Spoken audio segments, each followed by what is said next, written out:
Olá, pessoal, eu sou a Débora. Estamos começando mais um podcast Nutrição de Safras do nosso quadro Feras do Agro. E hoje um episódio muito, mas muito especial. A gente vai falar pela primeira vez aqui no nosso podcast sobre uma estratégia que funciona, uma estratégia que vem sendo estudada há muitos anos e isso vem trazendo resultados fantásticos para a agricultura brasileira e para a segurança alimentar do nosso mundo.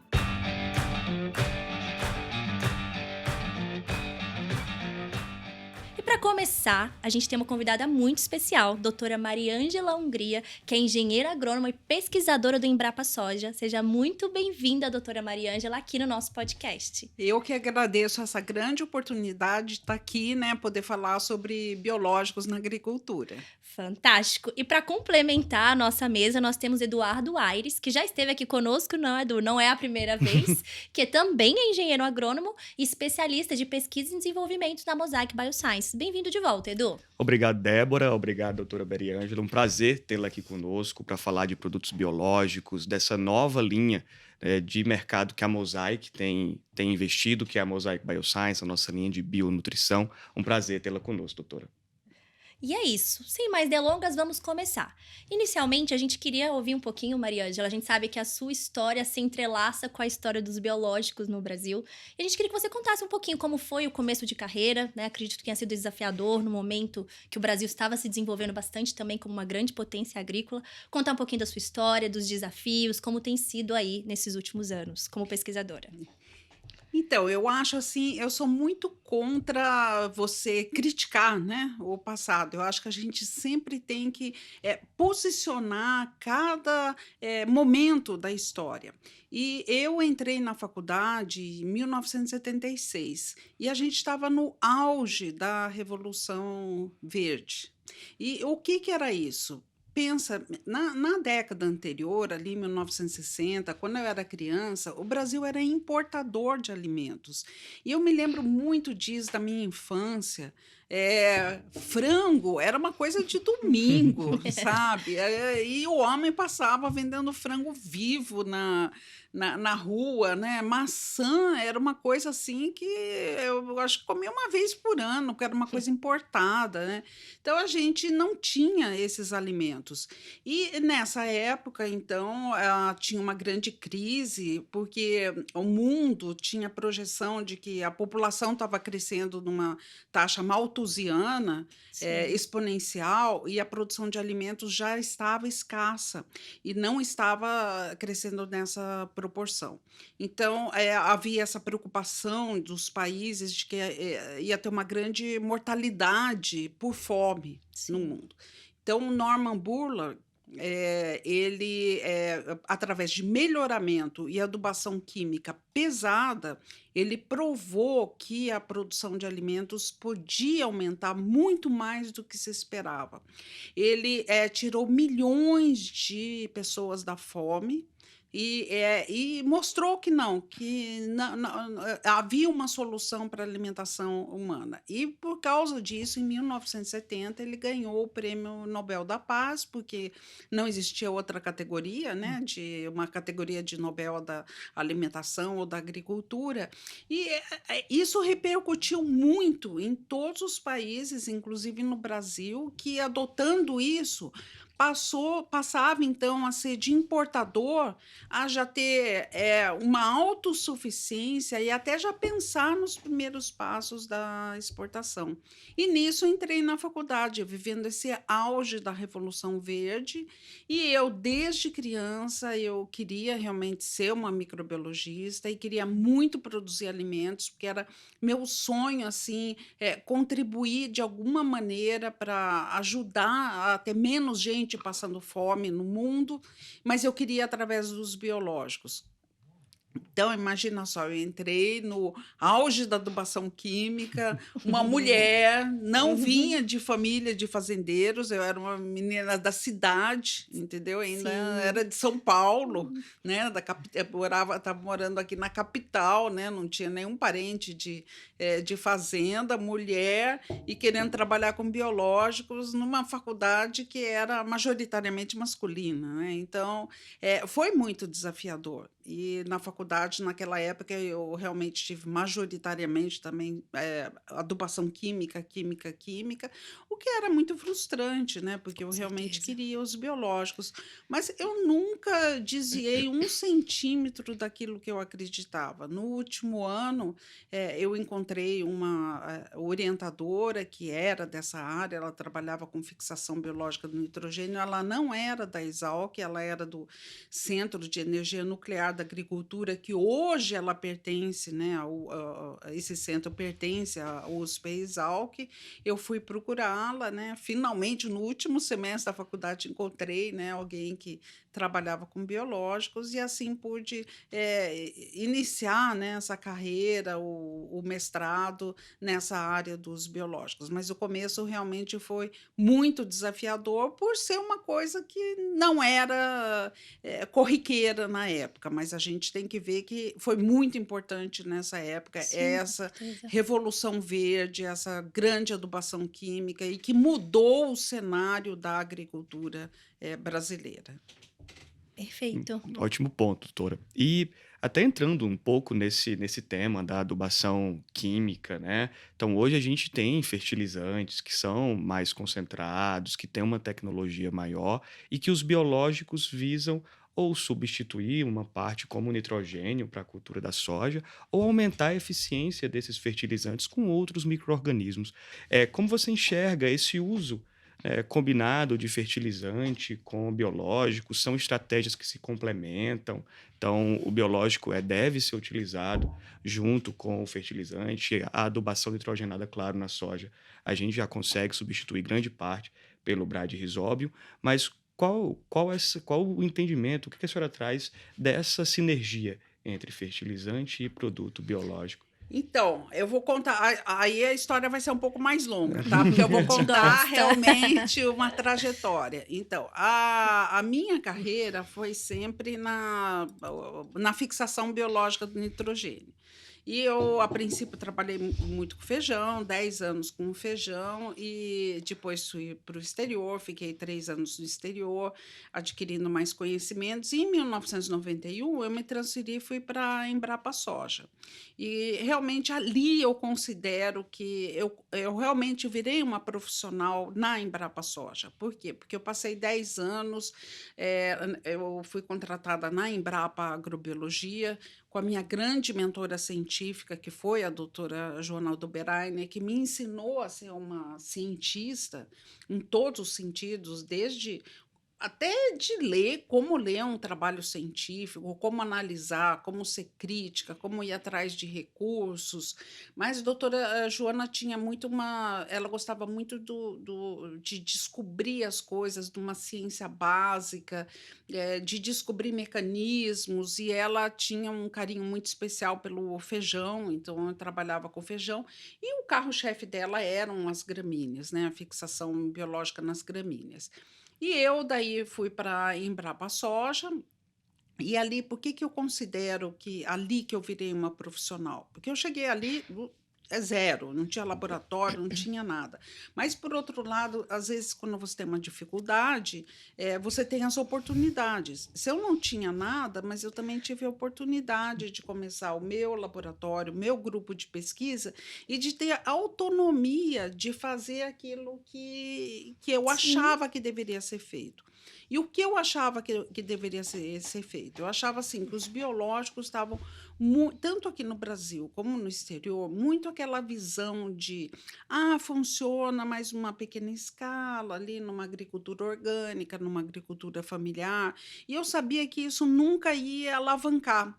Que para alavancar tinha que ser assim, os grandes agricultores tinham que usar. Então tinha que ser máxima produtividade, eu tinha que escolher assim, selecionar micro-organismos que funcionassem para altíssimas produtividades, porque se funcionasse para o grande, ia funcionar para o médio, ia funcionar para o pequeno, exatamente. ia ser adotado Sim. em larga escala. Sim. Então, comecei essa trajetória lá na Embrapa Soja, a fazer os trabalhos, e fui realmente estava zero de uso de micro-organismos, porque tinha aquele conceito de que a maioria das áreas já tinha recebido inoculante, não precisava fazer mais nada.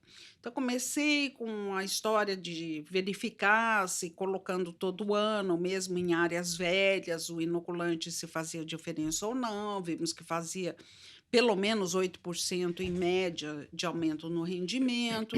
Daí fazendo muitos estudos de nitrogênio na soja, porque sempre foi um limitante ali o nitrogênio na soja, sempre Certo. muita pressão de que tinha que colocar o nitrogênio na soja para ter altos rendimentos. Então comecei, e era sempre, cada ano, uma história. Ah, precisa no plantio direto, porque o plantio direto estava começando a expandir, falava assim, porque a palhada vai reter o nitrogênio, vai faltar o nitrogênio, então precisa no plantio direto. Daí eu fazia, não precisava. Precisa ali depois do florescimento, porque daí vai faltar, precisa lá. Não, eu fazia, não precisava. Da transgênica precisa, indeterminado. Sim. Então, eu tenho um conjunto de dados lá, que são mais de 400 experimentos, mostrando que na soja não precisa colocar nitrogênio. Que com essas estirpes que a pesquisa brasileira selecionou, não precisa nitrogênio.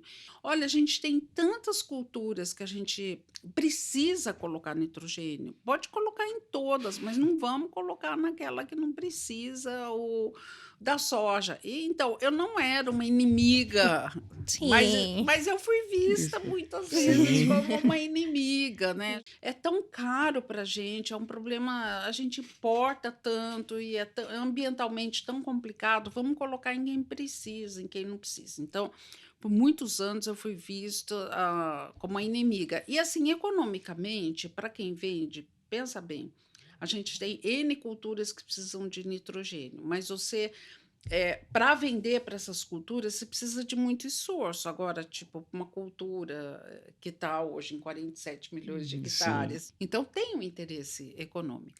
Mas, de repente, eis que surge uma grande oportunidade. Porque mesmo então, eu estava lá trabalhando na soja, e a gente viu, então, esses 8% do aumento de rendimento cada ano, quando a gente usava a inoculação anual. E o agricultor é fantástico, sabe? Quando a gente vai e explica e ele vê os resultados, ele dá muito retorno para a gente, especialmente médio e pequeno agricultor. E lá no Paraná, eles são muito receptivos, eles dão muito retorno para a gente. Eu até brinco assim que hoje falam muito em ciência cidadã, ciência participativa. Eu falo, nossa, eu já tenho isso há tanto tempo, Não é novo. nem sabia que tinha esse nome, né? Então, Sim. assim, porque daí os agricultores daí foram e pediram assim, ai, doutora, deu tão certo com a soja, a senhora não tem nada para o milho, para o trigo, e daí que foi que na coleção e achei a Zospirillum brasilense para o milho e para o trigo. E aí já começou a outra história. Por quê? Porque a gente achou duas estirpes para o milho e para o trigo, que o Azospirillum brasilense, ele também tem a capacidade de fixar nitrogênio, mas numa proporção muito Sim. menor. Ele consegue suprir assim, no máximo 25% do nitrogênio. Mas como o nitrogênio é muito caro, muito poluente, se fosse 5% já estava bom, né? Mas a outra estirpe que deu essa visão muito diferente, porque ela é uma grande produtora de fito-hormônio. Com isso, a gente viu um grande crescimento das raízes. Chega a aumentar a raiz assim até 3 vezes. E não é só assim, são as raízes finas, que são as principais responsáveis pela absorção de água e nutrientes. Perfeito. Então, o que aconteceu? Eu, na época, não tinha as ferramentas mais sofisticadas. Indiretamente, através da medida do nitrato e de amônio no solo, eu vi que ela absorvia mais nitrato e amônio no solo e deduzi isso. Eu falei, está aproveitando mais o nitrogênio do solo.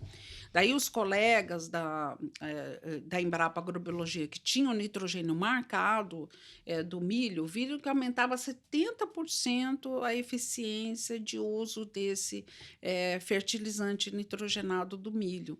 Daí foi uma coisa assim fantástica que mudou a minha vida, entendeu? Então, porque eu não era mais inimiga, eu estava ajudando a aumentar a eficiência de uso dos fertilizantes Potencializando, tornando mais nitrogenados, eficiente.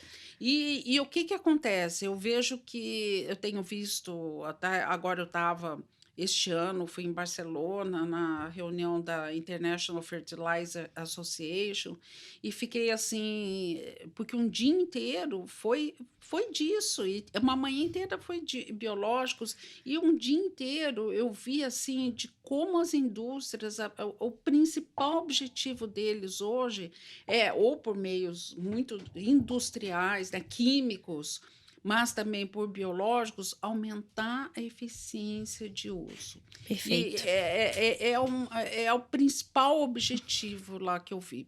Então, sabe, eu acho assim, e eles realmente estão vendo agora os micro-organismos como amigos, cada um tem um papel.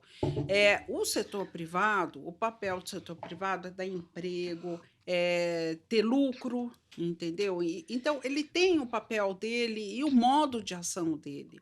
E tem que ser reconhecido como extremamente importante. Por outro lado, nós do setor público, a gente tem o nosso papel, mas nós temos que ser reconhecidos pelo nosso papel. E ninguém faz o que nós do público nós fazemos, que a gente tem a oportunidade de ter uma robustez de dados, porque a gente não vende, não tem lucro. O nosso lucro é para toda uma sociedade. Sim. Exato. Então, por exemplo, nós, os agricultores, quando a gente mostrou isso, que poderia aumentar a eficiência de uso dos fertilizantes, automaticamente os agricultores vieram, então quanto que eu posso reduzir de adubo? Essa é uma pergunta Muito clássica. difícil, muito difícil. Imagina a responsabilidade de você falar, vamos reduzir. Então, estando numa instituição pública, eu tive a oportunidade de ter 10 anos de pesquisa, 30 ensaios em todos os locais no Brasil, e saímos com o resultado de que 100% do nitrogênio de cobertura na dose, não é uma dose muito elevada, 90 quilos, deu o mesmo rendimento, estatisticamente igual, de 75% com o inoculante. Então, podendo falar, nessa dose de 90 quilos, você pode reduzir 25% da sua adubação de cobertura. Tem resultados aqui em São Paulo, então coloca 150, 200, então já vi resultados que pode descer, pode diminuir 50% do nitrogênio de cobertura e tal. Então, essa é uma entrega à sociedade que a gente dá com segurança e tal. E isso, o quê? Daí fala assim, nossa, ela está indo contra vender adubo. Não estamos, porque olha, a gente está aumentando muito a nossa produção. Por exemplo, depois nós podemos falar das pastagens, recuperação das pastagens. Sim, a gente sim. pode aumentar 2, 3 vezes aí a nossa área cultivada, várias culturas. Então, nós temos muita coisa para botar fertilizante. Agora, o uso racional em quem precisa, isso é uma coisa de sustentabilidade. Eu gosto até de falar agora, eu acho assim que a gente já está evoluindo, não é nem mais agricultura sustentável, agricultura regenerativa, né, que eu gosto de falar, e é esse uso consciente e que eu estou muito contente de ver que não estou mais sozinha, não é mais só o pessoal dos biológicos, o pessoal dos próprios, da indústria de fertilizantes também está com essa visão. Sim. Exato. A gente tem essa visão de aumento da eficiência do uso dos nutrientes, que o biológico ele consegue vir combinado com a tecnologia do fertilizante para que a gente tenha uma eficiência maior no campo. Como você disse, todas as vezes o produtor nos pergunta, sim, eu aumento a eficiência do uso do nutriente, quanto que eu consigo reduzir? Então, a pesquisa mostrou que para a soja, o Bradyrhizobium consegue substituir o nitrogênio, mas essa foi uma pesquisa de muitos anos. Então, é algo muito sensível para a gente recomendar com pesquisas de curto prazo. Então, minha visão é que a gente chega em algum momento de tecnologias que a gente vai conseguir reduzir a adubação fosfatada, por exemplo, mas nesse momento a gente não consegue, porque existe um caminho para ser percorrido ainda. E 2 pontos que você trouxe que são bem importantes. E aí eu falo com os agricultores que nos assistem, os consultores, os recomendantes, por que que a gente deve fazer a inoculação com o Bradyrhizobium na soja, a co-inoculação com azospirillum ou outros produtos biológicos e a inoculação do milho todos os anos? Por que que a gente precisa todos os anos aplicar novamente o inoculante para que a gente tenha aquela mesma performance? Isso são perguntas que nós recebemos no campo. Vocês trazem aqui soluções, nós temos um Bradyrhizobium, um azospirillum, um solubilizador de fósforo, que é um azo mais uma pseudomonas, e a gente sempre recebe essa pergunta. Eu devo fazer todo ano? Sim, é importante que seja feito todo ano, e ninguém melhor do que a senhora para trazer essa resposta para a gente. Olha, eu também não entendia, tá? Porque eu ia lá, quando eu comecei a trabalhar, eu analisava o solo e via, por exemplo, ali na região de Londrina, né, onde eu comecei com a soja, eu analisava o solo ali, na época, os inoculantes eram muito ruins, tinha uma qualidade péssima, muito contaminante, então tinha solo que tinha mais bactéria do que o inoculante, sabe? Tinha, assim, solo que tinha 10:5, tinha até o solo que eu achava, às vezes, com 1 milhão de células por grama. E eu fazia a inoculação e dava a resposta, sabe? Eu falava assim, nossa, mas por que se tem isso no solo? E daí, essa que é a importância da gente estudar, da gente fazer pesquisa e entender as coisas. Teoricamente, não deveria, porque tem as células. Azospirillum, até hoje, em todos os solos, Azospirillum brasilense, já chama brasilense porque ele vem do Brasil, ele é encontrado em todos os solos. Então, por que ele tendo nos solos, e às vezes também em alto número de células, por que eu colocando todo ano dá resultado? Então, é uma coisa de microbiologia. O que acontece? A gente tem muitos, muitos, muitos micro-organismos no solo. Então, a gente sempre fala que em uma colherinha de chá, a gente tem mais de 1 bilhão de células de bactérias e tem Muita coisa. centenas de milhares de hifas de fungos. Mas tem uma coisa, graças a Deus, eles estão, vamos falar, dormindo, né? A gente fala assim, estão no estado latente, porque se eles estivessem vivos, a gente não ia ter matéria orgânica, a gente não ia ter nada, porque eles comem de tudo, né? Então, eles estão ali dormindo. O que acontece? Quando você dá um estímulo, grupos desses micro-organismos, eles são estimulados. Por exemplo, quando você termina uma cultura e você adiciona restos culturais, isso são experimentos que a gente faz até com os alunos clássicos e a gente vê. Imediatamente, a população daquelas bactérias e fungos que decompõem resíduos culturais, que tem assim carbono bem fácil de utilizar, ela cresce. Ela cresce assim bem rápido e daí ela cai. E daí aqueles grupos que decompõem aquelas fontes de carbono mais difíceis, que nem a lignina, cresce e depois cai. Então, é assim, são variações nas populações muito bonitas e sincronizadas. E esses Bradyrhizobium, esses azospirillum, esses pseudomonas que estão no solo, eles estão lá e eles vão contribuir. Mas o que acontece? Eles estão lá dormindo. Então, você precisa pôr a sua semente. A sua semente começa a germinar. Quando ela começa a germinar, ela solta os sinais moleculares. Essas bactérias do solo, elas vão perceber esses sinais, elas vão acordar, elas vão ter que ir até perto dessa semente que está começando a germinar. Elas andam devagar, tá? Elas precisam de água, tá? De um ambiente de água para chegar até lá. E quando elas chegam até essas raízes, daí elas trocam mais sinais moleculares e começam, então, a funcionar. Elas vão contribuir muito, muito, elas vão. Mas o que acontece? Quando você coloca ali junto da semente o seu brádio, o seu azo, essa pseudomonas, E considerando que a gente tem cada vez mais plantas de ciclos mais curtos, a gente tem que otimizar a contribuição desses micro-organismos, tá? Imagina, eu, então, que tenho aí 40 anos de formada, antes as culturas eram muito longas, hoje, Sim. eu falei daqui a pouco, acho que até quando eu morrer lá, acho que vai estar 10 dias, tá? O ciclo de uma cultura. É muito curto, então a gente tem Sim. que maximizar a contribuição dos micro-organismos. E quando a gente coloca junto com a semente, o que, que acontece? Ela está fisiologicamente pronta para começar a agir. Então, ela começa a agir imediatamente, tá? Sim. E já dá esse up ali, que dá esse aumento de rendimento, por exemplo, na soja, que a gente vê médio de 8% do BRAD. Se for inoculação com co-inoculação com azospirino, até 16%.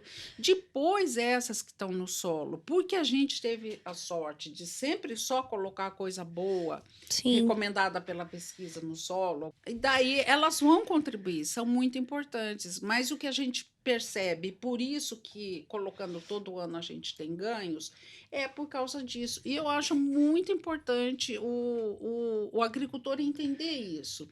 Então, eu sempre falo assim, como que o agricultor pode saber se o inoculante dele estava bom, se funcionou ou não? É fácil, e eu gosto disso, porque daí, quando a gente explica, eles mandam fotos e ficam animados. Aquela, na soja, aqueles nódulos ali na coroa da raiz, É lindo de aquele ver, né? lá é pelo inoculante que ele colocou. Por quê? Porque aquele lá é da hora da semente. O solo não consegue fazer aquele. O do solo vai ser sempre assim, um pouco mais para baixo, nas raízes secundárias, e é muito importante o do solo, tá? Mas aquele lá de cima, aqueles nódulos lá, é sempre de se o inoculante dele funcionou ou não. E é característico dos solos brasileiros terem esses micro-organismos no estado latente, assim? Não, de todo, do mundo Do inteiro. mundo todo. Do mundo todo, porque se você não tivesse latente, que nem eu falei, você não ia ter nada no solo, Exato, tá? exato. Então, Perfeito. cada estímulo que você dá, né, mesmo num solo em equilíbrio, tá? Sim, sim, Mesmo num solo de floresta, sim. ele tá lá, mas tipo, se na hora que cai uma folha, né, daí ela cai no solo, daí aqueles que fazem a ciclagem dos nutrientes, eles vão ser estimulados para fazer aquela ciclagem. É sempre assim, só quando eles recebem, eles estão sempre limitados por alguma coisa, em geral nutrientes, né? Então, o carbono, o nitrogênio, o fósforo, o que for. Daí, quando é fornecido aquele nutriente, daí Sim. eles funcionam. Fantástico. Então tá tudo interligado. Tudo. Nada trabalhando sozinho. Nada. Não, Legal. perfeito. Nós temos uma experiência no Brasil, né, doutora, que aproximadamente, isso pesquisa de mercado, 90% das áreas de soja já utilizam Brad-Rizóbio. Eu acredito até que esse número é maior. E aí existem algumas regiões que têm uma adoção menor, mas o Brasil já é um grande país que utiliza tecnologias biológicas, seja para a cultura da soja, para a cultura do milho. Nós temos diversas tecnologias aqui e a gente percebe que esse avanço do uso de biológicos, principalmente para a eficiência dos nutrientes, ainda segue mais lento em alguns outros países, né? Em outras geografias que nós temos agricultura no mundo. O que a senhora acha desse movimento? Por que lá ainda não, por exemplo, os Estados Unidos, outros países ainda não cresceu essa adoção como aqui no Brasil? Olha, eu acho sinceramente que é muito por causa da pesquisa. Ninguém tem o volume e a robustez de dados que a gente tem. Porque o agricultor, realmente, olha, o agricultor só usa aquilo que ele sabe que funciona. Sim. Então, a gente mostra os resultados, a gente faz os dias de campo. O setor privado também é importante, porque participa muito desse marketing, dessa demonstração, mas a gente faz de tudo para o agricultor utilizar e ver que funciona. mas se não funcionasse, ele não utilizaria. E eu acho assim, hoje, até os dados da AMP Bio, né, que reúne as várias indústrias de biológicos, eles falam até que desses dados de inoculante de brade, 85%, de coinoculação da soja está 35%, de milho de verão 22,4%, milho de inverno acho que é 42%, uma coisa assim, e é top do mundo. Mas daí, mais uma vez, o que aconteceu no Brasil? Mais uma vez, eu acho que a gente teve, às vezes, de um grande problema, surgem também oportunidades. E nós tivemos, em 2020, o que nós tivemos? Nós tivemos ali a Covid, que foi problemas terríveis de transporte, né? Todo mundo lá, fertilizante não vai chegar, não tinham os navios e tudo, e ao mesmo tempo, daí a gente teve problema de guerra da Rússia e da Ucrânia, que eram os países onde a gente mais importava os fertilizantes. Então, criou aquele pânico geral dos agricultores, porque é um absurdo, né? O Brasil importar 85% em média de todos os fertilizantes que utiliza. Mas isso foi uma grande oportunidade para nós dos biológicos. Por quê? Porque tinha muito agricultor que não confiava, porque tinha um marketing muito grande dos químicos, falando assim, não, você não vai conseguir produzir altos rendimentos usando biológicos. Você não vai conseguir. E o marketing dos químicos é muito mais forte que o marketing dos biológicos. Mas daí, como não tinha, eles resolveram testar e viram que funcionava. Então, explodiu o uso de biológicos, porque muita gente que não tinha coragem de usar, que achava que não ia funcionar, usou e achou que funcionou. Então, isso foi uma coisa que alavancou muito o uso, ainda mais, né, o uso de biológicos, e que nos colocou nessa situação. Fora que realmente a gente tem uma coordenação de resultados de pesquisa aqui no Brasil que não existe em nenhum lugar do mundo. Então, a gente também, mais uma vez, graças à pesquisa pública, entendeu? A gente consegue ter assim, resultados de todos os estados, todas as regiões produtoras, a gente tem uma rede de pesquisa para ter robustez de dados para mostrar para o agricultor se uma coisa funciona ou não. E isso é muito importante, porque daí isso traz credibilidade do agricultor. E a gente tem muito medo, sabe? Que, por outro lado, agora está essa febre de bioinsumos, porque a gente lançar uma coisa que não tenha robustez pode trazer descrédito de muita coisa que a gente demorou tanto tempo para construir. Então, a gente tem que tomar cuidado com isso. E, doutora Maria Ângela, a gente tem acompanhado os desafios da agricultura atual, principalmente aqui no Brasil, questões climáticas, mercadológicas. Como você vê esse momento atual que a gente está vivenciando de desafios e como os micro-organismos, a fixação biológica de nitrogênio entram como potencializadores de soluções para a gente continuar cumprindo o nosso desafio de ajudar o mundo a produzir os alimentos que precisa? Olha, eu acho que a gente tem uma expertise, uma riqueza de formação de recursos humanos, uma tradição de história, de construção, de conhecimento, de pesquisa, de tudo, que nenhum outro país tem. Então, a gente tem tudo para continuarmos, né? Porque hoje já somos líderes, para a gente continuar líder. Por outro lado, a gente tem grandes desafios. O que é? Sempre que você tem, assim, uma grande oportunidade, também surgem coisas ruins, vamos falar assim, ruins. Então, nós estamos tendo, assim, uma enxurrada de coisas que a gente tem que tomar cuidado. Biológico não é um químico, né? O biológico ele requer um grande conhecimento. Exato. Microbiologia não é uma coisa assim, eu vejo a gente falando assim, aprenda em 20 horas microbiologia. Né? Eu sou lá professora também de mestrado, doutorado da Universidade Estadual de Londrina. Posso falar que às vezes um aluno, depois de 2 anos, ainda está lá, né? Com os conhecimentos conhecimentos básicos. Então, é uma coisa muito difícil, um processo microbiano, você realmente tem uma biofábrica, contaminação. Então, isso, micro-organismo, eu vejo assim as pessoas querendo trazer uma enormidade de micro-organismos sem verificar o impacto disso nos Exato. nossos solos.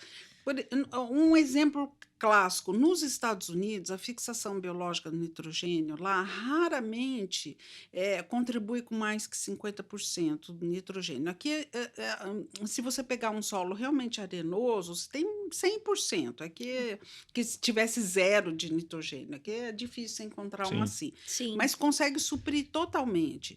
Porque lá eles, primeiro, não fizeram melhoramento para isso, eles colocam nitrogênio e eles têm lá uma bactéria lá no solo, a USDA 123, que é muito competitiva e muito ruim, muito ineficiente. Eles não conseguem dominar isso.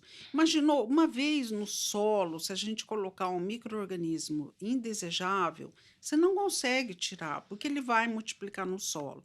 E parece que as pessoas, eu vi mesmo agora na aprovação da nova lei de bioinsumos, falava assim muito a ideia de que não, micro-organismo é tudo bom, né? É tudo do bem, bioinsumos é tudo do bem.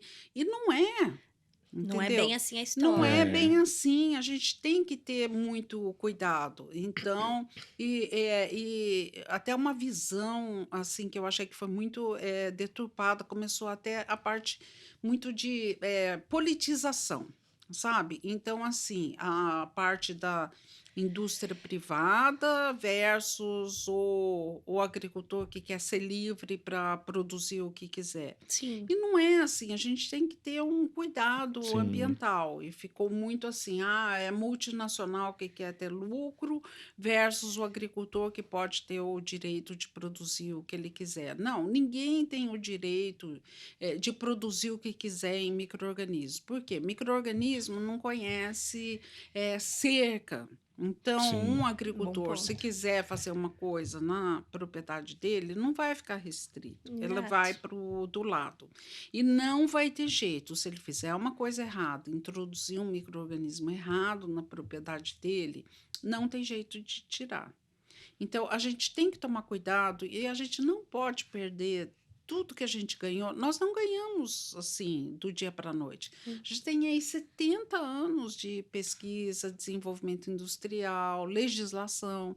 Hoje nós temos a legislação que eu considero a melhor do mundo em inoculantes, na parte de inoculantes. Agora é assim, não, vamos tudo autocontrole e tal. Não é assim, a gente tem que ter, porque o agricultor que compra um produto, ele tem que ter a garantia de que aquilo que ele está comprando é aquilo que É ele seguro espera. para a área Sim. dele, E né? é seguro, né? Então, nós temos muitas oportunidades, mas nós temos que ter responsabilidade com essas oportunidades que a gente tem para não perder irreversivelmente tudo que a gente ganhou até agora.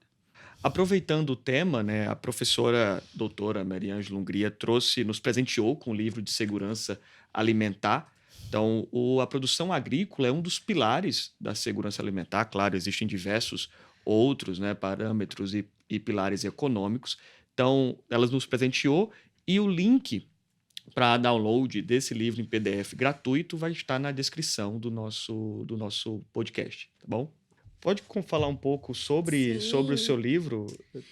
Então, foi uma grande oportunidade para mim de aprender. Eu adoro aprender, né? Porque eu escolhi agronomia, conforme eu falei, porque eu queria muito produzir alimentos e ajudar um pouco essa parte de ter menos pessoas passando fome no mundo. E automaticamente, lá na Academia Brasileira de Ciências, que eu faço parte da diretoria, me falaram assim: um grupo de trabalho de segurança alimentar, então vai para você, que é agrônoma, porque a ideia é sempre isso, nós agrônomos, né? Sim. Somos responsáveis por ninguém passar fome, né? É verdade. E eu fui estudar e vi que não somos só nós, tá? E foi muito interessante, porque abriu muito a minha visão e espero que vocês, lendo o livro, né, que está gratuito, aprendam que é uma coisa muito maior, que não depende só dos agrônomos, depende de nós para produzirmos produzimos alimento, depende muito da pesquisa, mas que começa lá no levantamento de dados, na economia, tá? Porque o levantamento de dados do quê? Porque o que, que é um absurdo? Hoje a gente produz alimentos e é muito dito que hoje a produção nossa de alimentos, nós somos capazes de sustentar, dar alimentos para 1 bilhão de pessoas. Mas como pode que a gente tem milhões passando fome? Na pandemia eram 33 milhões, agora reduziu, né? Mas eu acho que ainda são bem mais que 10 milhões. Então, como que pode a gente produzir Exato. para 1 bilhão e ter 10 milhões? É uma vergonha, né? Sim. Então, a gente tem que eliminar esse problema. Agora, como? Então, a gente precisa de muita ciência, tipo economia. Você tem que saber os dados, você tem que saber onde estão essas pessoas, tá? Porque você tem que saber como que você vai dirigir as políticas, por que que essas pessoas estão passando fome. Então, você tem que saber onde é que estão essas pessoas. Daí, tipo, você tem que saber quanto que custa a alimentação para você dar uma cesta básica para essas pessoas, quanto que custa, não é assim, eu falo, vou dar 300, vou dar 400, você tem que fazer um estudo para Sim. saber disso. E você tem que você tem que ter uma política do governo para isso, porque você não pode chegar e falar assim, é vagabundo, vai trabalhar para comprar comida. Olha, esses 10 milhões ou mais que a gente fala é insuficiência alimentar grave. O que quer dizer isso? Aquela pessoa que levanta, ela não sabe se ela vai conseguir uma refeição por dia. Ela não sabe se ela vai ter um pão por dia. Como que uma pessoa assim vai poder trabalhar? Não tem condição. Ela tem que ser primeiro resgatada. Sim, exatamente. Para depois poder trabalhar. Ela tem que ser vista, né? Exatamente. Depois vem a parte de educação, né? Porque a gente tem que construir uma nova geração que saiba valores de nutrição.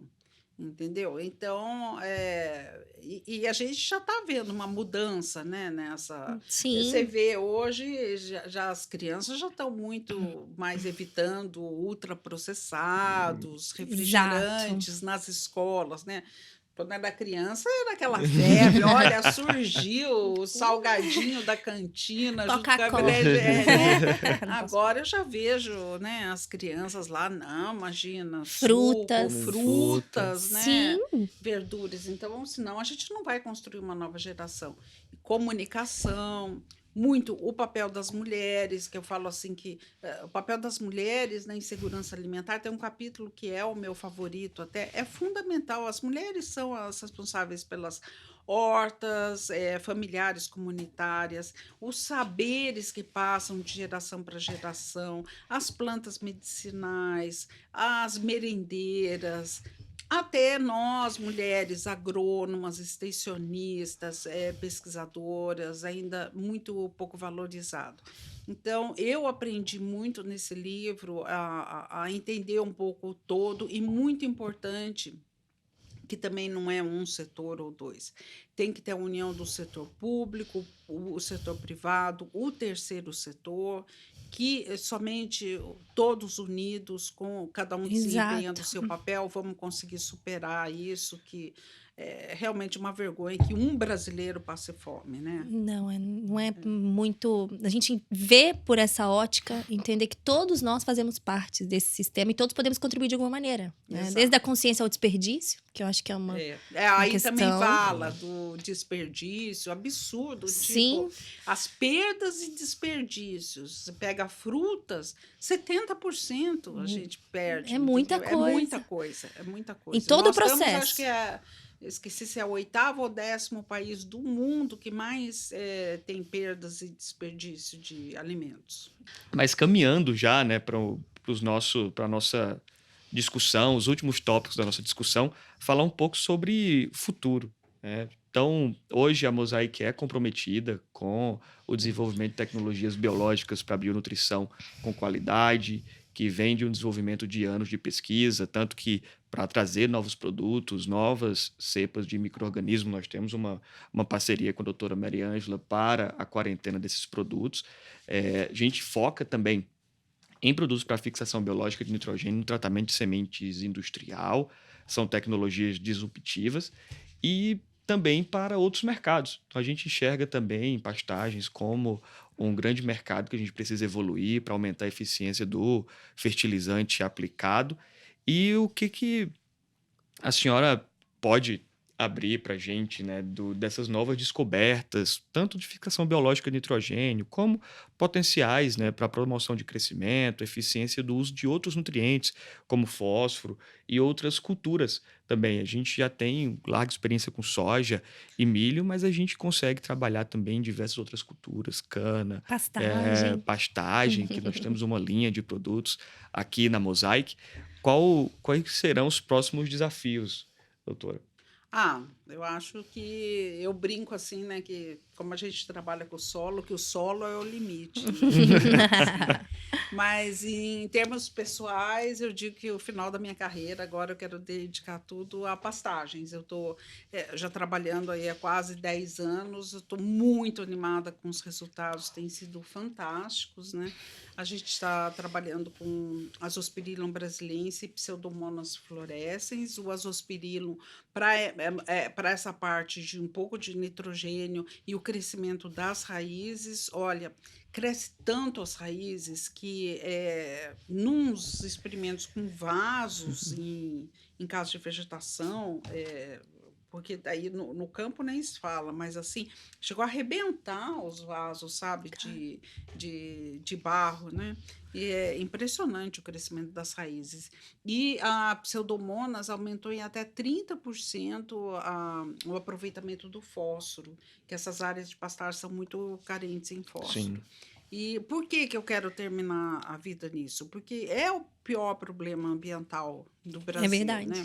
Nós temos hoje a área com pastagens equivale a mais de 2 vezes a área com todas as culturas, 60% em algum estágio de degradação. Então, se a gente recuperar essas pastagens, a gente pode aumentar a ocupação de gado, aumentar muito, né, em uma área e liberar essas áreas para a agricultura. Assim, a gente pode aumentar 2, 3 vezes toda a área com agricultura sem ter que derrubar uma árvore. Então, eu falo assim, agricultor que fala assim, então, atravancando a agricultura, não deixando ir para novas áreas, derrubar áreas, é mau agricultor, tá? Porque a gente hoje tem muita tecnologia para Exato. recuperar essas pastagens Sim. degradadas, vamos recuperar, a gente não precisa derrubar uma árvore. Vamos recuperar, e eu estou vendo que os biológicos são fantásticos, elas estão no estágio de degradação, não adianta só biológicos. A gente precisa usar os químicos, mais uma vez, super amigos, porque só o químico, esses solos estão muito sem vida, sem saúde, então eles precisam de micro-organismos para recuperar a vida do solo, porque um solo sem micro-organismos, ele não consegue reter os nutrientes. Exatamente. Então, precisa ser essa combinação. Só os micro-organismos não conseguem, porque eles são de baixíssima fertilidade, então eles precisam dessa combinação. Sim. Do químico com o microbiológico para conseguir recuperar esses solos e a gente ter muita área liberada para a agricultura sem ter que derrubar uma árvore e poder aumentar. Esse é o futuro que eu vejo, pelo menos, para o meu final de carreira. A senhora vai contribuir muito com a agricultura brasileira ainda, né, Débora? Do ponto de vista da Mosaic, a gente tem desenvolvido e trabalhado para desenvolvimento de novas tecnologias em parcerias com outras empresas ou da nosso pipeline de inovação global. Então, é um mercado que nós enxergamos também com grande potencial. Nós temos um time dedicado ao desenvolvimento de mercado e comercial também para pastagens, para melhoria, né, e redução dessas áreas degradadas. Então, teremos um grande potencial e é muito bom saber que você, né, eu não chamo a Maria Ângela de senhora porque ela não gosta, tá? Então, é muito bom saber que você vai estar trabalhando nessa linha também. Bom, pessoal, foi uma verdadeira aula de micro-organismos, de biológico. A gente sabe que a implementação de biológicos na agricultura é um caminho sem volta há muito tempo, né? Agora é daqui para frente, daqui para cima, daqui para o alto. E esse desafio que a Mosaic carrega, né, e a Embrapa tem isso desde a raiz, que é realmente ajudar o mundo a produzir os alimentos que precisa. E não só produzir, mas como considerar todos os pilares para que realmente as pessoas se alimentem. Então, foi uma aula aqui com a doutora Mariângela, com o Eduardo também, que já esteve aqui com a gente. E eu queria agradecer vocês, doutora Mariângela, obrigada pela sua presença, por todo o conteúdo, pela mulher que você representa para nós agrônomas, para nós do agro. É uma representatividade, assim, incrível. Eu já estive com a doutora Ieda também. Então, para mim, eu só tenho a agradecer por esse legado que vocês estão construindo para o nosso agro. Muito obrigada.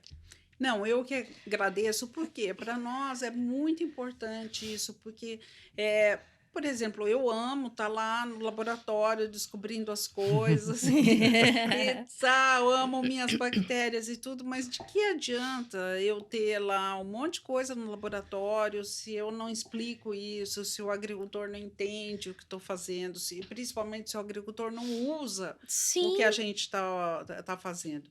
Então, dá um prazer muito grande para a gente tentar explicar para o agricultor o que a gente faz, e até para ele valorizar, que às vezes o agricultor não entende a importância de uma empresa pública que está trabalhando para ele, para dar um retorno para a sociedade, né? Exato. Então, para nós também, eu que tenho que agradecer essa oportunidade, espero atingir esses agricultores, explicando a importância da empresa pública.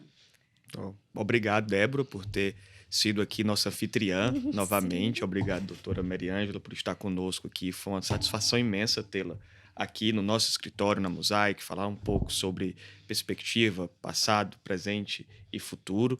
Reforço o compromisso da pesquisa e desenvolvimento para a área de biológicos da Mosaic Bioscience com desenvolvimento de produtos tecnológicos inovadores, mas com uma responsabilidade ambiental também. Então, muito obrigado, Débora, novamente. Muito obrigado, doutora. Foi bom estar com vocês. Foi maravilhoso. Eu agradeço pela nossa prosa.